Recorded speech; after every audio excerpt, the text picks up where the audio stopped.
Hi friends, today I have come upon with another very important video, that is MBBS abroad, for all those students who are wishing to do their MBBS from abroad, from any country. I will be discussing all the detail. This video can be considered as a counseling video for all the students who want to go for who want to pursue their MBBS abroad. I'll be telling in a brief way all the important points which a student wants to know, and a question which which comes to a student's minds once he determines to go to a foreign institute for doing MBBS. All these points will be discussed, and many additional points are also there. Just complete this video till the end. You will get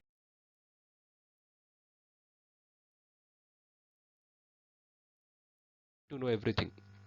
First question is, why abroad? Why does a student has to choose abroad? So most of us, they know, if they are choosing abroad, they know why they have to chosen abroad.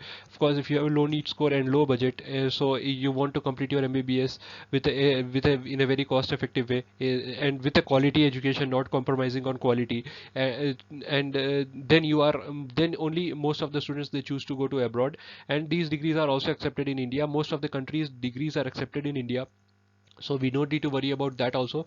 Everything is very easy. Everything becomes very easy once we know everything. So that's the way.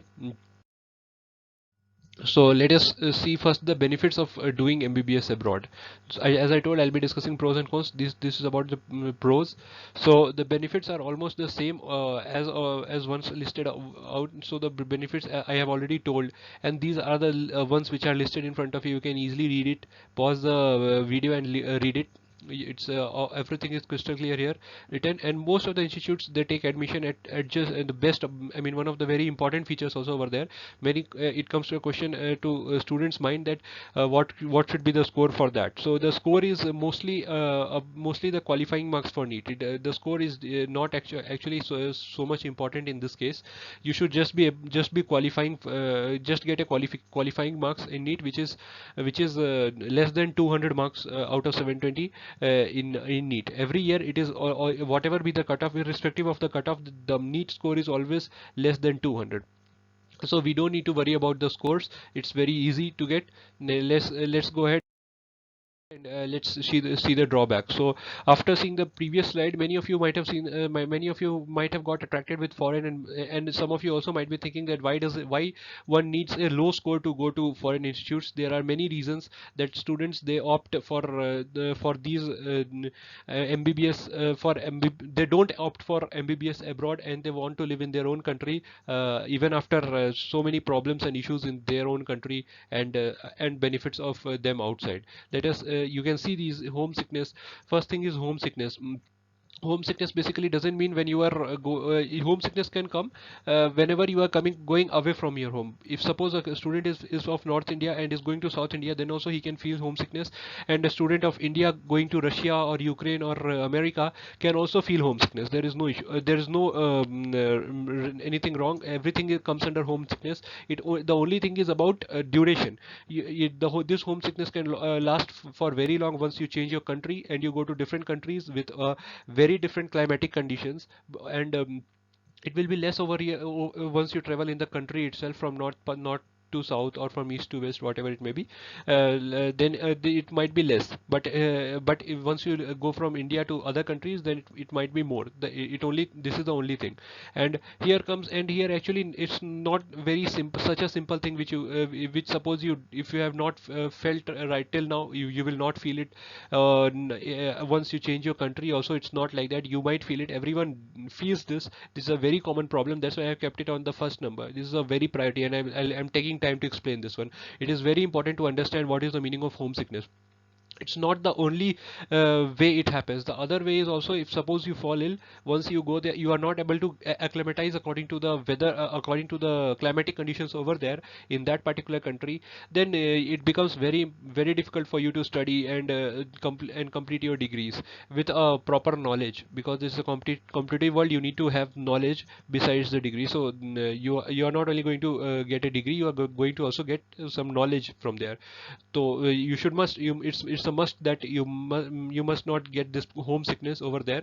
And there are many solutions of it. If suppose you first time and second time you feel like that, then you can go with your parents and all. It might be it might cost a little more, but it will save your career from it will save your career. So you should once or twice travel with your parents over there, get acclimatized to that area, and then again you can once again after the sessions once again once the session starts, you can go alone. You will be already accommodated to that area, then you can it will be easy for you. Next is completely different lifestyle and no family people. Yeah, that is also a big problem. For example, what happens is, suppose you are going to Russia or Ukraine. Over there the people, you will 100% not see people like us.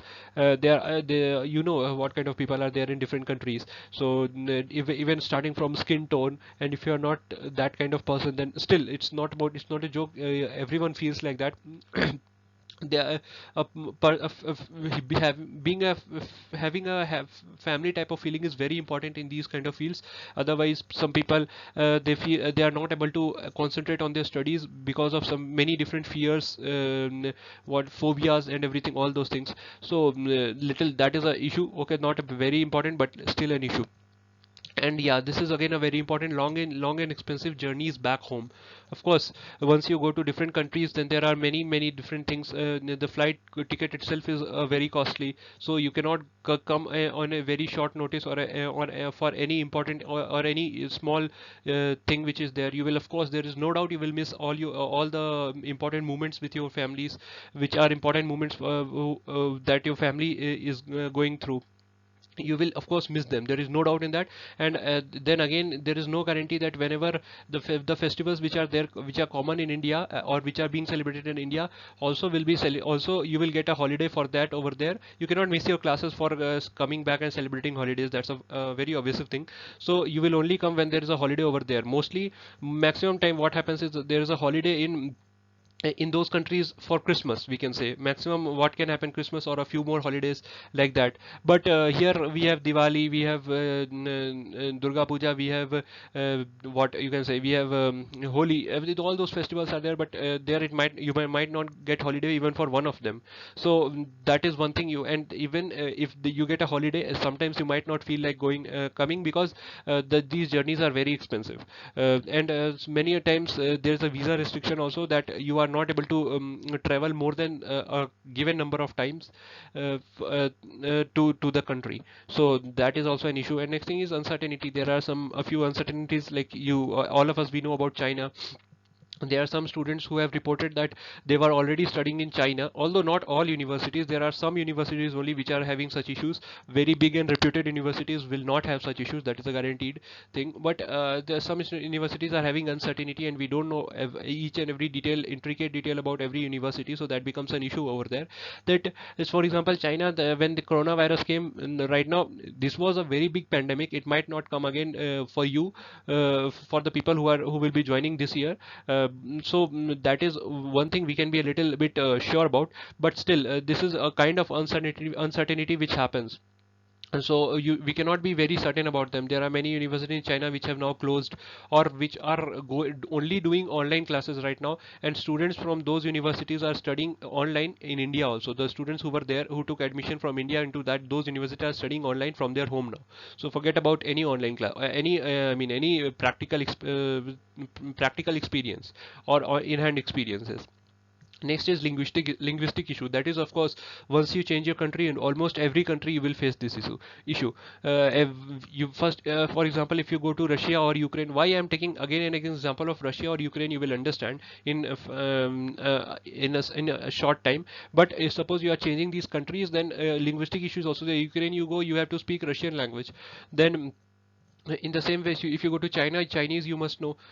Whichever country you are going, you must know their local language. That is very important. Some of them, they make it mandatory for their course also. And others, they don't make it necessary for their course, but for survival in that country for 6 long years, you must be able to complete, be having good knowledge of their language. At least you should be able to speak. Next is the type of diseases. Yeah, this is again a very this is a damn important one. I wanted to put it on first, but I didn't. It's okay, but this is very important. Just concentrate on this one. Types of diseases in different countries are different, because because what we see is that of course you go to Russia, you go to Ukraine, you go to America, you go to China, you go to anywhere in the world, the diseases will vary from country to country. Some diseases, coronavirus is a pandemic, it will be there in every country, that's of course thing. But still the main issue is like there are some we are developing countries, there are some countries which are developed. Suppose you go to China, it is a developed country. Ukraine is still a little bit better in case of health infrastructure. Russia is better in case of health infrastructure as compared to our country, India. So we are having a few more diseases, few more or a little more variations in those diseases, because diseases are not as particular as we see it. So there might be variations in those diseases also, which they are teaching according to their country, which is more relevant according to their country, and it is less relevant for India once you are determining to practice in India. So it becomes such a big problem right now. If you ignore it, it becomes such a big problem that you will not able to come back to India for residing, because you will not understand. If you come back, you will not be able to understand what is the issue over here, what is the kind of disease over here. You should be specialized wherever, whatever disease you are treating, you must be specialized in that, and you are not specialized in these diseases which are there in India because you have studied in foreign. So you will not be able to settle down permanently to have a job in India. This kind of, this issue will be there. This issue is a very big, this is a very important issue. If and if for and a solution for this can be, you can discuss with, because every country, Indian students, more often Indian students you will find in many of these universities. So what you can do is you can discuss, if you find any such student from that university, Indian or maybe of that country itself, but still you can discuss with them whether these diseases are taught to them or not, and in what details it is being taught, and what are the, I mean, intricate details you can discuss with them, so that you understand the whether this issue is there or not, because it should be taken into consideration. That's why I have included this. Next is no cognizance authority. Of course, we stay in India, which is a completely democratic and republic country, where everything we can complain about everything to higher authorities, and there are high level, there's a complete bureaucracy over the in medical course. So you can complain about any issues which you face over there, but this might not be guaranteed in foreign institutes. You might not be taken into consideration this much in foreign institutes. So you must be careful about that. The no cognizance, no such cognizance, you will not be guaranteed there. You are not their citizens, so they don't guarantee your safety and everything. I mean, of course any country will guarantee those things, but I mean, not to that extent which is there in India. Next is the risk of getting diverted. Yeah, this is also there. So you go to other countries, like, suppose you go to some developed countries, also developing countries which have a way better infrastructure. Any country which I have said till now are do come under this example.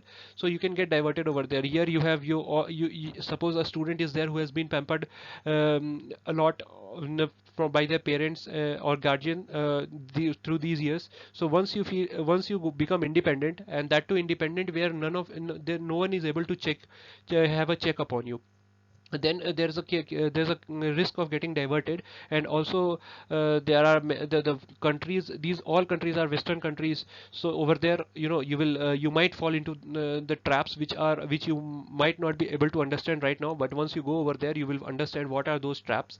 And once you fall into those traps, there is no coming back from that. It will be very difficult. So those are the things. And next is countries which are taking admission. Which countries are taking admission, and where it is open, where it is closed. All these things are also important. So first of all, the thing is, the countries which almost all many countries, they take admission, though right now they might not be taking because of COVID restrictions. Some countries have completely stopped taking foreign students for admission, and some countries have partially stopped them with a few precautions and measures. So it depends on them, but these are the countries which are listed over here, from Ukraine to Belarus. All these are taking admission, and most of the universities over there are open, and they are not stopping because of student restriction currently, as far as this time is concerned. We don't know about anything, because third wave of COVID is also they are in coming in many countries. It has been also predicted in our country, but by God's sake it has not come, but in many countries it has already come, and others it has been predicted to come. So once you plan to go into that country, you must confirm these things, right? So that is one very important thing. There are many countries which are taking admission basically, and let's see more details about some countries. So this is the basic country wise comparison of many things, like the university status means in which country it falls, then course duration. After that, what is the name of that course basically over there, and which countries it will be taking these course. It is this. And the next is tuition fee. Tuition fees is basically the most important amount which is there in any fee. You can estimate the overall amount with this, and it is in rupee, right? It is in rupees. So once you are getting the tuition fee, you can add a few lakhs to it, but not too much. And after that, you can understand the overall fees from this one. You can get a raw idea about the fees, because we already know the fee structure in India about private universities and government universities. So you can understand from this one the fee structure of different countries. And exchange rate, of course, exchange rates. These are the exchange rates. Exchange rate here means the language, in which language exchange is going on. Next is direct admission to MBBS courses. Means direct admission means, oh, is there any there, because many countries are there where, or not many, a few countries are there where you need to pass 12th examination also over there. From there, then only they will take admission. Mostly America does this. I think America has this kind of system, but we don't focus America over here because it's not possible. So for us, whichever countries are affordable possible, we are discussing over there. And only Philippines we can see over here. We need to pass an examination called NMAT, which will be there. They will once you contact a educational council, they will be discussing with you what is NMAT and how you need to pass it, what and all you need to do for that once you plan to go to Philippines. Otherwise, I have a few friends in Philippines. I can upload a separate video once you need details about it. You can just put it down in notification, right? So this is about these were about the details. You can again check it back. Next is, let's go ahead now. And we now I'm discussing about a few universities. So the first is Danilo Helitsky Lviv University. This is one of the oldest and the largest universities with 4 levels of accreditations. The level of accreditations means a lot. In India also there are level of accreditations. NAAC also accredits colleges. So Lviv is having 4 level of accreditation and is among the top 10 medical colleges, which, and it was established by Emperor Joseph Lviv, right, in Ukraine. And this is it is celebrating its 236th anniversary this year. 236 means, just consider how much old it is, and still it is running, and with such an efficiency means it means the college is good and reputed.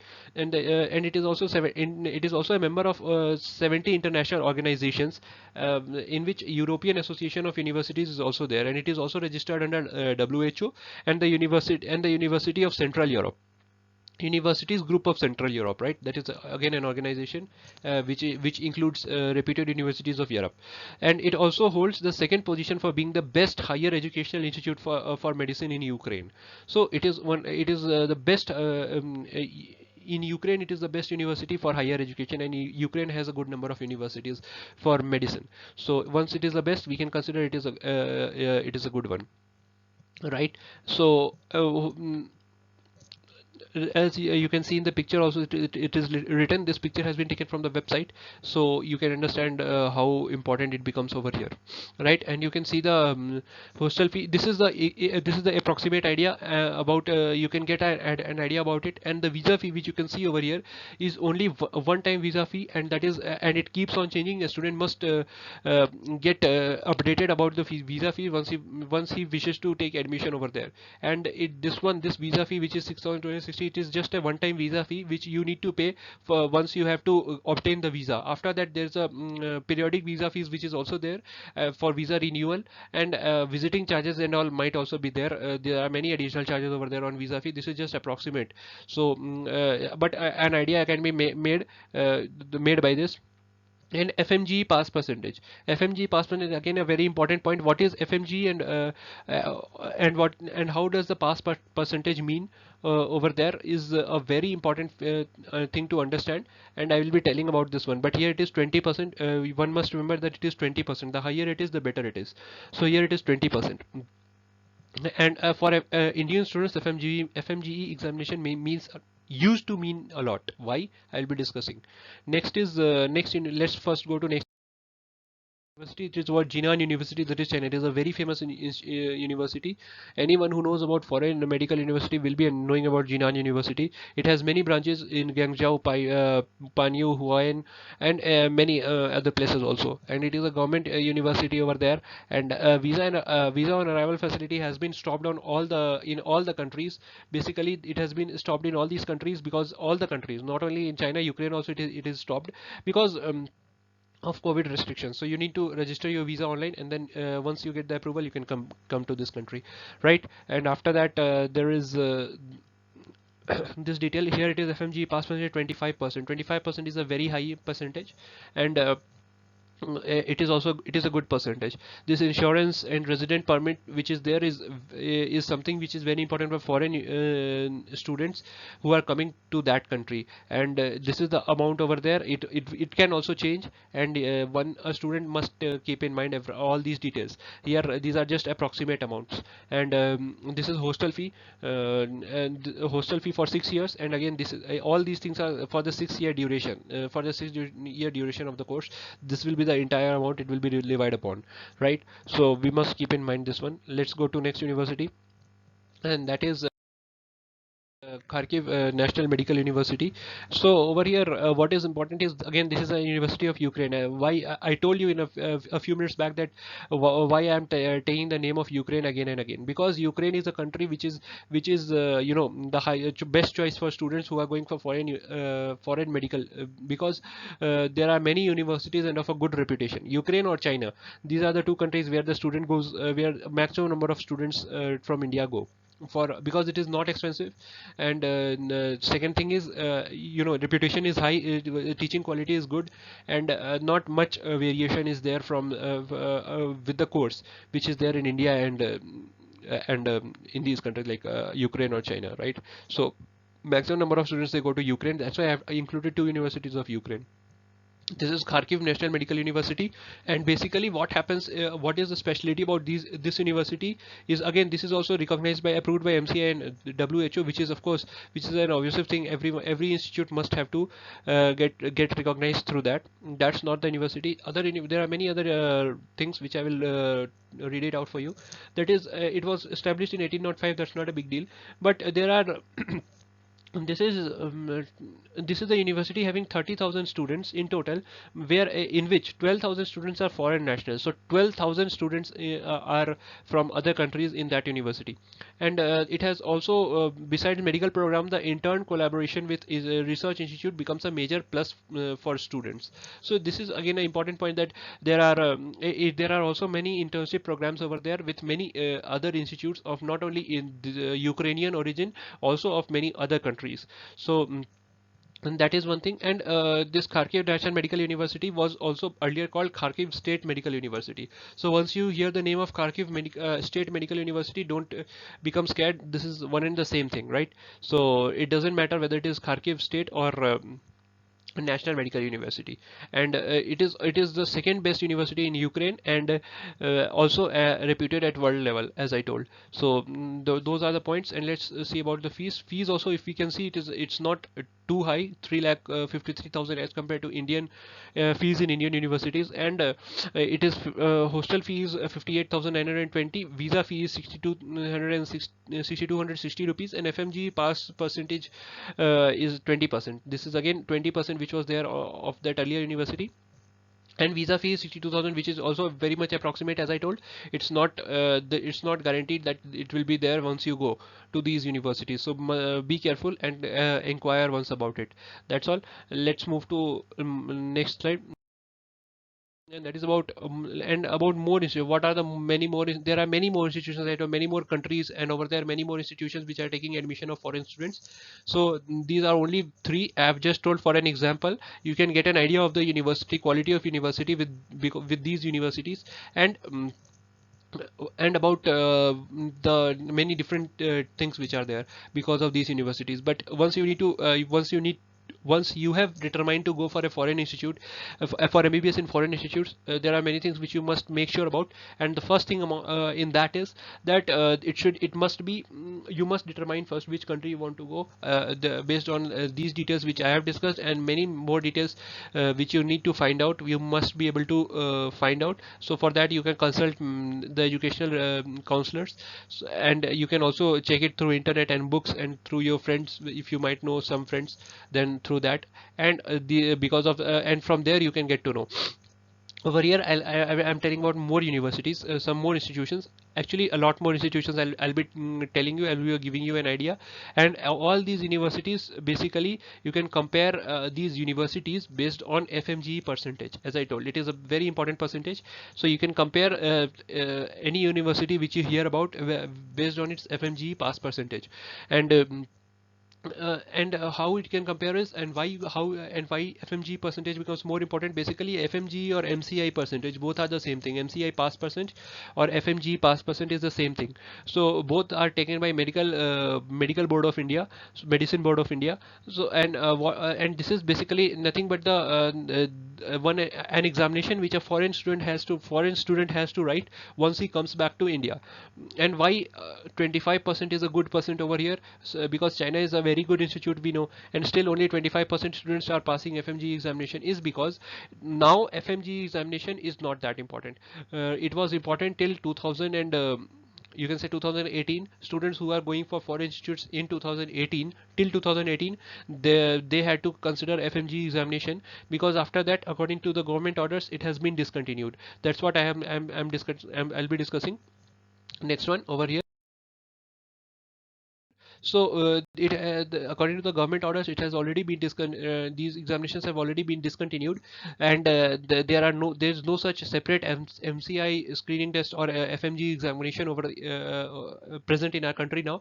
Every student, from irrespective of his medical degree, or the country from which he has obtained the medical degree, everyone has to write a common examination that will be called as NEXT examination. Every student has to write the same examination, and one must get to the minimum qualification mark, or whatever the marks is determined by the government. An Indian student, a student doing degree from I mean MBBS from India or from abroad, any other country, has to write the same examination. So this becomes a benefit for the students who are going for foreign examination. But still, why is it important as why is it important as a examination, as a comparative? Is of course the students who are passing at a higher, if more students are passing this FMG examination, which is considered to be a tough examination, then of course that university is giving a quality education. We saw that Chinese university, this is Jinan University, had a good percentage of 25%. 20% is also not bad. 20% is a great percent, and it will become very high once NEXT examination is started. And you when you will be taking examination, when you will be taking your you will be coming back to India, basically after completing your course, then your examination will be NEXT examination. So you need not worry about what happens to what happens in this FMG examination. Only this is only for the a comparison of the kind of what kind quality of education these institutes are giving. So basically that is only for comparison. That's what I told, FMG examination. And next important question which comes is important point which comes is food facility, right? And food facility is something which becomes very important for once it goes for once you consider the duration of your course, that is 6 years course. So in 6 year course, you need to be in a country for 6 years. I'm not counting the small duration for which you will come back home for for some holiday, which will be very less and negligible in comparison to the duration you will stay over there. So food must be very I mean food must be good. And by good I mean it should be for as per what we have been eating till now. Because not only healthy food is important, but also Indian food, Indian style of food is very important for the students who go to foreign institutes from India. So again, here we have a plus point that in most of the universities there are already students from India residing over there, so they do make sure that Indian quality food is served over there.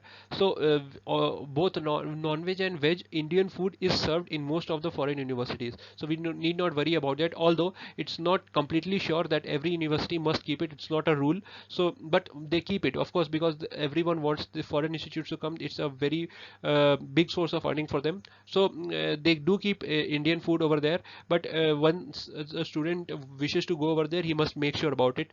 There are many places they can ask from their friends, if they know someone, or otherwise from this one, from their counselor, and or from Indian High Commission, anywhere they can ask. Or also about MCI recognition and MCI recognition also, they must make sure that they do get it do get ensured about it, that that the college, particular college which you are going to take admission in, must be recognized by MCI. Otherwise you will not be your degree will not be valid in India, and you will not be able to practice in India. So a college must be recognized by MCI, and you can make sure that the college is recognized by MCI. You can inquire about it from Indian High Commission in that country, or from your educational counselor who has been telling you about everything. Mostly if you are going through a counselor, he will tell you any university which is recognized by MCI. So but still you must make sure that they do so. Otherwise you should not take admission in such universities which are not. But most of the foreign universities are recognized by MCI. You can rest assured about that. Also, one very important thing which I forgot to tell is basically is that FMG recognition, and not only FMG recognition or MCI pass percentage, also there are a few more things which are giving, and a list of complete universities which have been recognized by MCI till 2018. I'll be uploading a list of it from the official website of MCI, Medical Council of India, so that you get to know the idea of which universities are associated or affiliated by MCI or recognized by MCI, and you can compare the university which you hear about or you get to know about, that whether it is registered with MCI or not. And once it is registered, then what is the FMG pass percentage? Basically, what is the teaching quality over there. If it is a good quality, you will get a good percentage of FMG, and near about to what I have shown in my in this video. And if it is not good, then FMG pass percentage will not be good, of course, so that you can make sure from there. So let's this is the point. And food quality and all, food quality and all, you need not worry much about it, because most of the countries they give good food over there. So that's not an issue. Food quality will be good. We don't need to be very much about that. Let's go to next thing.